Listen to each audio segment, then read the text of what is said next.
Olá, bom dia!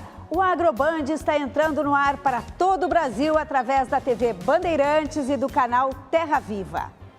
Textura diferenciada, benefícios para a saúde e muito sabor. Veja como é produzida a mussarela de búfala. Brasil e Rússia em campo. Conheça as relações dos dois países no agronegócio. E ainda, paisagens de tirar o fôlego. O Agroband te leva para conhecer um dos destinos turísticos mais bonitos do Rio Grande do Sul. Não saia daí que o Agroband está só começando.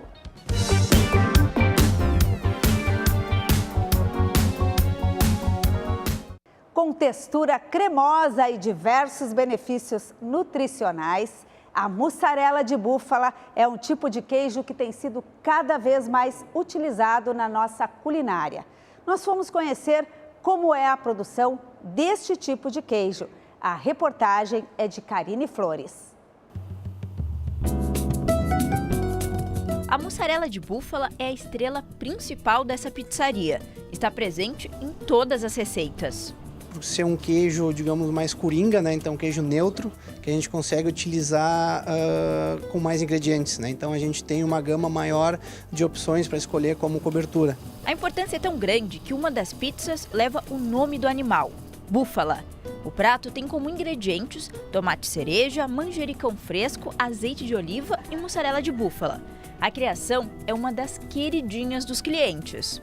É um queijo, né, mais leve, né, com um sabor mais delicado, um pouquinho adocicado, né, e justamente essa pizza, muita gente pergunta, por que não vai molho de tomate? Né? Então é justamente para a gente sentir o queijo.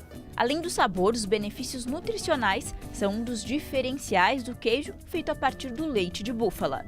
O queijo da búfala ele é um queijo que tem um teor de proteína muito mais alto, em torno de 48% mais proteína. E em relação também às gorduras, ele é um queijo que tem menos gordura, colesterol. Então ele é um queijo mais suave, de mais fácil digestão também. E também é um queijo mais saudável, porque a búfala ela é um animal muito mais resistente que a vaca. Então com isso na criação ela recebe menos antibióticos, menos medicamentos. Até essa delícia chegar aos pratos dos consumidores, é preciso um longo trabalho na indústria. A produção começa com a chegada do leite. O primeiro passo é a análise. Depois, ele é pasteurizado nessa máquina, ou seja, recebe um choque térmico. É aquecido e resfriado durante 18 segundos. Daqui, vai para um tanque onde acontece a fermentação. O líquido fica cerca de 1 hora fermentando e se torna uma massa. Dependendo do tipo de queijo que será produzido, é preciso retirar todo o soro do alimento antes de iniciar a próxima etapa. O laticínio é colocado em outro equipamento para ser triturado e lavado com uma água aquecida a 75 graus. Através desse processo, o queijo ganha muita elasticidade. Depois, é cortado em formato de bolinhas ou de barras quadradas. Por último, o produto é embalado. O nosso laticínio ele ainda tem características artesanais, é um trabalho um pouco mais demorado. O pessoal tem um cuidado maior, um carinho maior com o produto para que o consumidor tenha um bom produto no final. Todo o processo dura de 4 a 6 horas. Em dias quentes, por exemplo, a fermentação é mais rápida. O caso do búfalo, ele tem um rendimento maior porque a composição dele é diferenciada.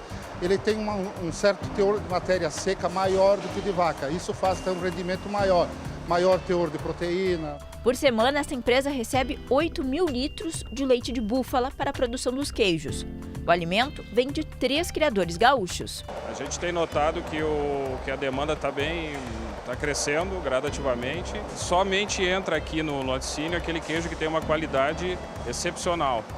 Então nós temos todo o controle de qualidade, com planos de boas práticas dentro do laticínio, como vocês podem ver. E isso é que vai dar a qualidade do leite do queijo que a gente vai vender.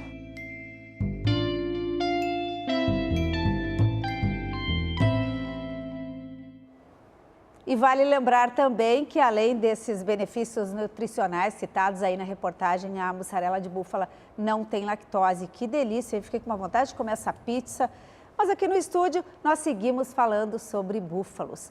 porque nós estamos recebendo o presidente da Associação Sulina de Criadores de Búfalos, Delfino Barbosa. Bom dia, presidente. Bom dia, Samara. Que coisa boa recebê-lo aqui na nossa casa.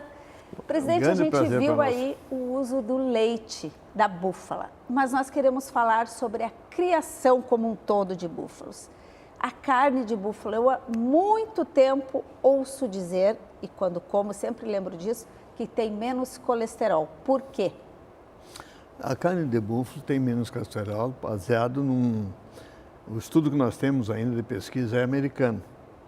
Foi feito 46% a menos de colesterol do que a carne bovina. Um dos fatores é que o búfalo não tem marmoreio na carne. Que é aquela gordura entremeada. Não tem. Que a carne normalmente é muito divulgada, a carne bovina, pelo marmoreio. E o búfalo é o contrário, não tem o marmoreio, ela tem a gordura por cima da carne. Que o consumidor ele pode comer com a gordura ou, se quiser, deixar fora e comer sem gordura. E aí, então, o colesterol fica muito menor, porque não é uma carne mais light. Nós temos 4 raças aqui no Brasil, de origem indiana, filipina, uma italiana. Quais as que nós criamos aqui no Rio Grande do Sul? Nós criamos aqui 2 raças, principalmente. A origem italiana, não a origem italiana, ela veio da África para a Itália há muitos anos, então, que é a Mediterrânea, que hoje é criada na Itália. E a raça Murra. E pouco Jafarabate. Nós temos as terceiras aqui, principalmente Mediterrânea e Murra, depois Jafarabate. E a 4ª raça é a Carabao, que é criada só no norte do Brasil, principalmente Pará. Onde tem o maior rebanho, na Ilha de Marajó. O maior rebanho de búfalo é no Pará, onde se está na Ilha de Marajó, que é um animal mais para tração, né? Carne, tração, ele é usado na Índia para tração, no Paquistão, nesses países. Na Ásia, ele é bastante utilizado para ajudar na lavoura de arroz, inclusive. É usado muito mais aí o carabao. E aqui a gente tem o búfalo pantaneiro, que ajuda, inclusive, lá na Amazônia, no Pantanal. Aqui, como é que está o nosso criatório? E nós usamos mais para carne. Para carne. No Rio Grande do Sul é leite e carne. Leite a gente acabou de ver aí. Carne.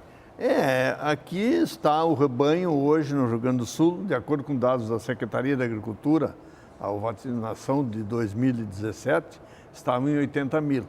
Mas ele vem crescendo nos últimos anos, 10% ao ano aqui. Nós esperamos hoje que, com essa nova divulgação agora da última vacinação, que se encerrou agora em maio, ele esteja em torno de 90 mil cabeças no estado. Por aí. Presidente, e o búfalo, ele é perigoso, ele é selvagem, ele pode atacar o cuidador, as pessoas, ou isto é só um mito? Não, não é bem um mito, ele pode atacar. O búfalo é um animal que normalmente ele devolve às pessoas o tratamento que dão a ele. É muito interessante aí. Então, se ele for um animal bem condicionado, ele é muito mais dócil e mais fácil que o bovino. Mas se ele for, como ele é um animal que exige muito pouco, se pegar um rebanho e jogar num campo, como nós temos, a criação toda a pasto, e nunca mais tiver contato com ele, ele sobrevive. Mas aí esse animal fica selvagem, porque não é domesticado. Esse animal pode atacar. E como ele é um animal mais forte, é um animal com resistência, se ele ataca é mais problemático. Mas se tiver um manejo de lidar com ele uma vez por mês, mais ou menos, que tenha contato com as pessoas, não tem problema. Aqui no Rio Grande do Sul, as propriedades, a grande maioria, todos trabalham no centro de manejo, na mangueira, a pé com os animais, anda a pé para não judiar, não tem problema. Qual é o peso médio de um búfalo? O búfalo adulto pode pesar 1 tonelada, mas o peso médio de um animal para abate, de 18 meses a 24, que é a idade de abate, com 18 meses é 430 quilos por aí. E com 24 é 500 quilos, essa base. E hoje, como é que está a comercialização dos produtos de búfalo? Estão todos já identificados, tem marca? Para nós, consumidores, a gente vai chegar e vai encontrar essa identificação? Já temos a Cooper Búfalo como alguma coisa e já hoje tem um frigorífico que está entrando no mercado com carne embalada de búfalo, já se tem no mercado, já temos aí, em diversos pontos aí. O preço da carne de búfalo em comparação com a bovina? Equivale ao bovino. Ela equivale ao preço da carne bovina. E o uso pode ser para todos os pratos, como se fosse a carne bovina? Todos os pratos, inclusive o sabor. Se a pessoa não conhece, não identifica. Porque Eu vou lhe contar. o animal se alimenta da mesma coisa que o bovino se alimenta, então o gosto é igual. E é um ruminante. Eu vou lhe contar uma história. Primeira vez que eu comi carne de búfalo foi quando o ministro da Agricultura era o paulista Antônio Cabreira, governo Collor de Mello. Ele um criador, apreciador de búfalos. Então, veio visitar o Rio Grande do Sul e foi feito um churrasco para recepcioná-lo. E lá eu descobri isso, que muitas vezes nós comemos a carne bovina, a carne de búfalo e achamos que é carne bovina, porque não fomos informados, porque o sabor se confunde. Exatamente, exatamente. Mas hoje já o conhecimento da população está bem mais... Tem mais conhecimento. Há mais esclarecimento sobre mais esclarecimento e nós recebemos muitos telefonemas sobre a carne, onde tem, porque é para comprar. A associação recebe seguidamente pedido de informações. Há quantos anos o senhor cria búfalos? 42. Opa! E como que é a sua relação, o seu relacionamento com eles? É um bom relacionamento? Muito bom. Sem nenhum problema? Sem nenhum problema. E o senhor é também um cozinheiro? Prepara cortes de búfalo? Sim, nosso churrasco em casa é de búfalo. E a carne normalmente se consome de búfalo. Porque o búfalo tem é uma carne mais saudável, Zimara, tenho que te dizer. É uma carne saudável, não vou dizer que seja mais saudável, é saudável, porque é um animal que usa muito menos defensivo. É um animal que se cria no campo. Se cria no campo. E até o abate ele tem 1 ou 2 dosificações, no máximo 3. Então ele usa muito pouco defensivo. Ele pega carrapato? Não é que não pega, mas é muito menos suscetível. Nós, nesses 42 anos, nunca tratamos os búfalos para carrapato. Nunca foi para se tratar. Você pega algum e tal, mas é muito menos suscetível. Porque ele vai para a água, ele vai para lá, elimina, é muito menos suscetível. E tem o couro mais grosso. Então, essa já é uma economia que nós temos aí, o búfalo. Com certeza. Não precisa produzir de carrapato. É um animal mais rústico. Que bom. Mais rústico. Obrigada por essa aula sobre búfalos com o presidente da Associação Sulina de Criadores, Delfino Beck Barbosa. E agora a gente vai acompanhar as notícias da semana. A sede da Emater Gaúcha foi atingida por um incêndio. O fogo destruiu o setor de comunicação localizado no 4º andar do prédio, incluindo estúdios de rádio e TV e equipamentos. O expediente na sede ficou suspenso por alguns dias. Nos 493 escritórios no interior do estado, o trabalho não foi alterado. A Emater presta assistência técnica e realiza ações de extensão rural no campo. Um incêndio que só destruiu coisas patrimoniais. Nosso maior patrimônio está protegido, que é o funcionário, graças a Deus. Então não vejo, temos que trabalhar para recuperar. Isso vamos contar com toda a sociedade gaúcha. O AgroBand faz agora um rápido intervalo, mas já nós voltamos para falar sobre a relação do Brasil com a Rússia no agronegócio. O país que está sediando o Mundial de Futebol é um grande importador de produtos do agro brasileiro. Não saia daí.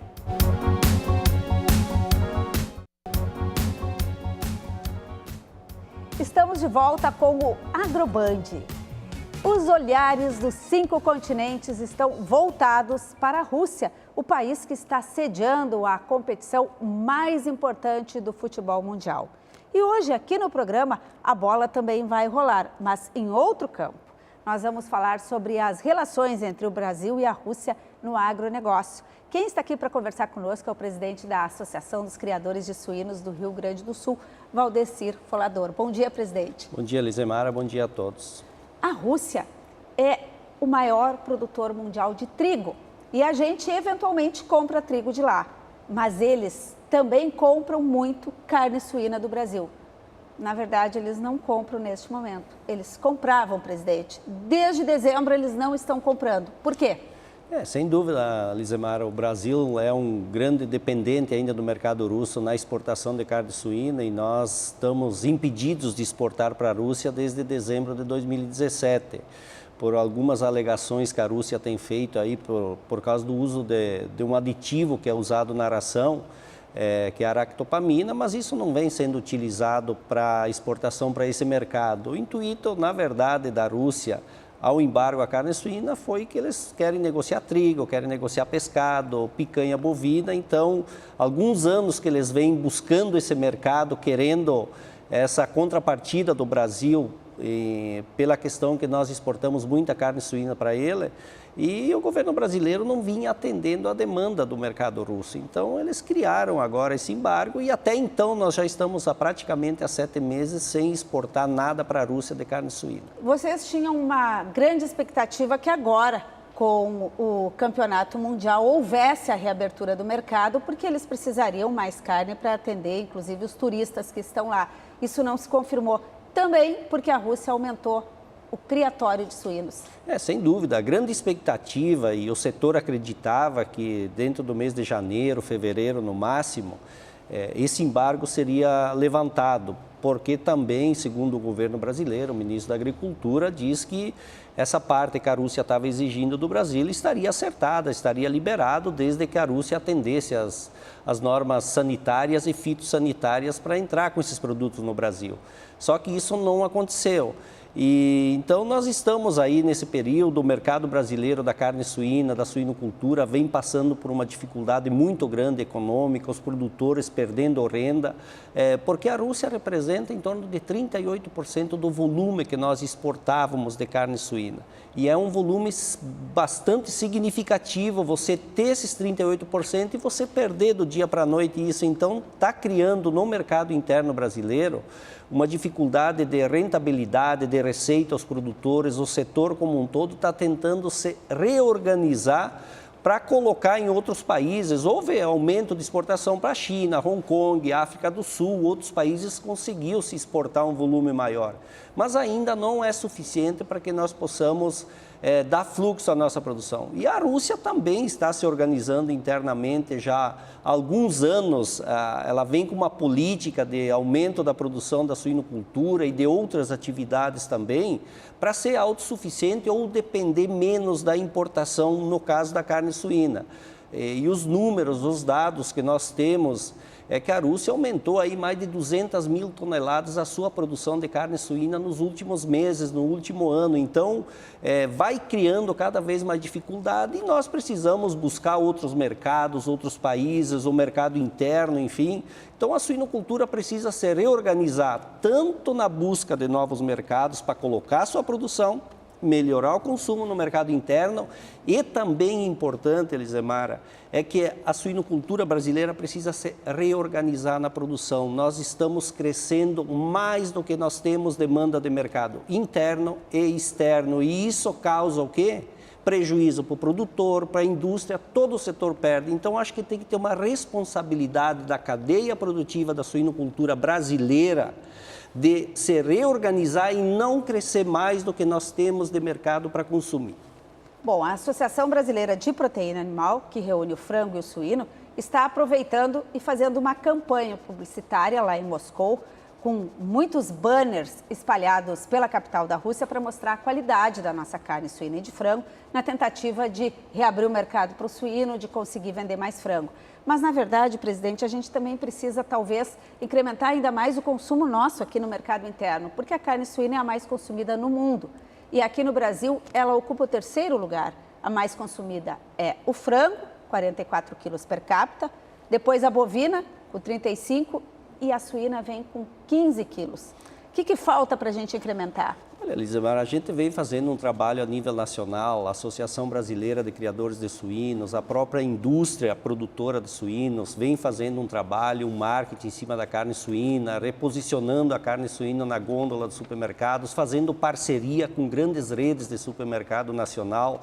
Tanto é que nós temos a Semana Nacional da Carne Suína, já vai para a 5ª edição, justamente buscando posicionar melhor a carne suína e mostrar ao consumidor o potencial que ela tem, desmistificar, derrubar aqueles mitos, aqueles tabus, levar informação aos consumidores, aos profissionais da área de saúde. Então, o que a gente percebe hoje, indo nos supermercados, olhando as gôndolas de carnes, a gente percebe que a carne suína já está melhor posicionada, nós temos uma diversidade de cortes, porcionada em tamanhos menores, em quantidade menor, para que aquele consumidor que precise buscar um pedaço de carne para fazer o almoço para 2 pessoas, ele compra a quantidade para 2 pessoas, para 3 pessoas. Então, você saiu daquele tradicional do pernil, do lombo, ou pedaços grandes de carne suína. Então, há um grande trabalho ainda a ser feito, estamos fazendo bastante já, só que para você mudar hábitos alimentares e cultura alimentar das pessoas é um trabalho de longo prazo, então a cadeia precisa continuar fazendo esse trabalho para atingir ainda mais o nosso mercado interno.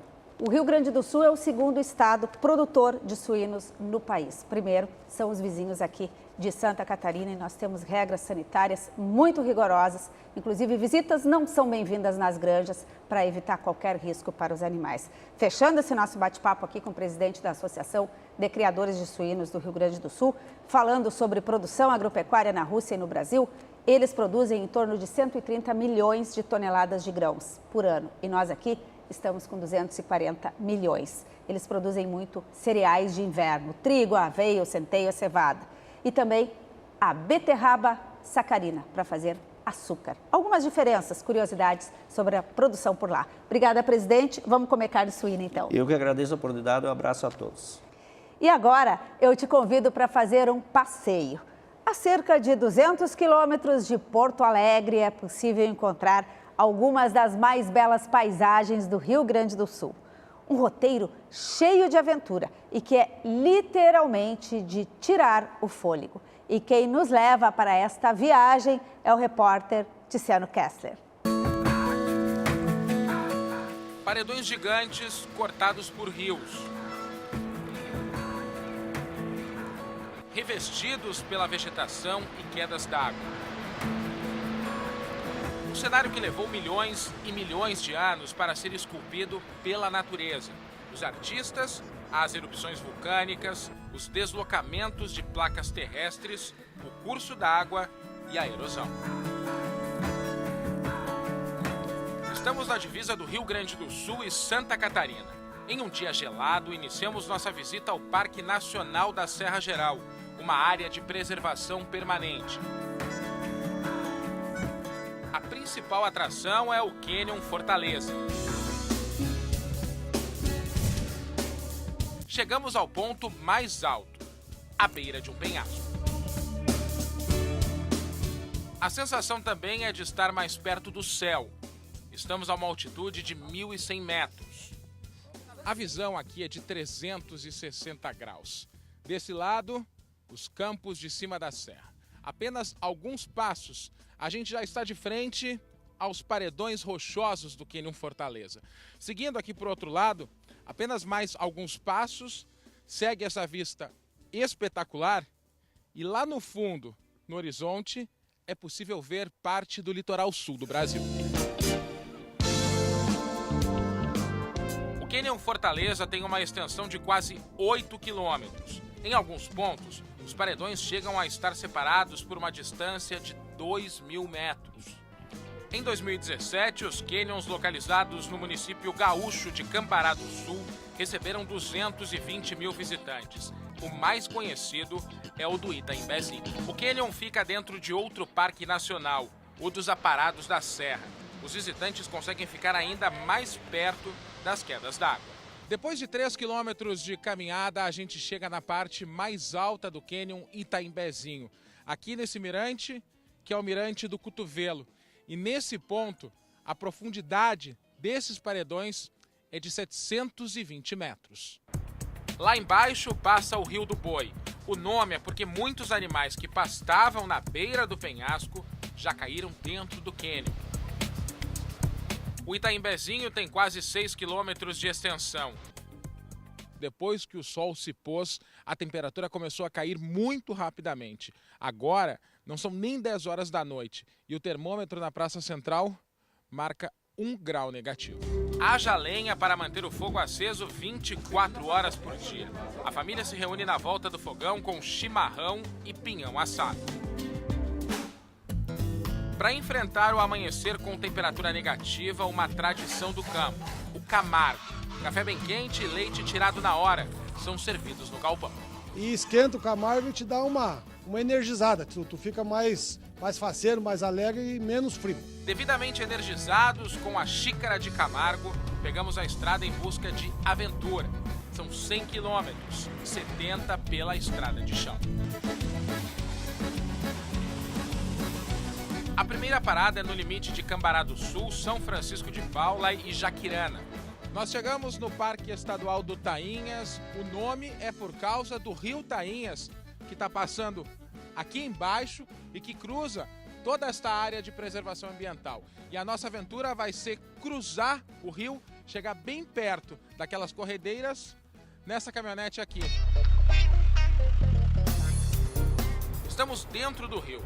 A caminhonete passa por cima das pedras e se aproxima cada vez mais das quedas que se formam no leito.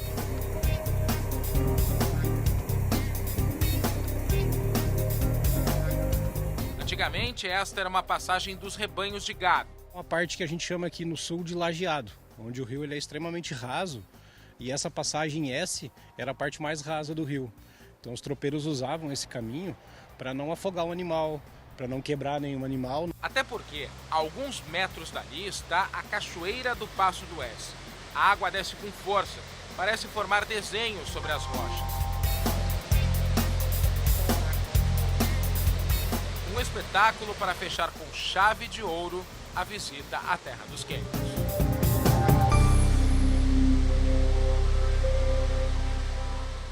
É um cenário mesmo de encantamento.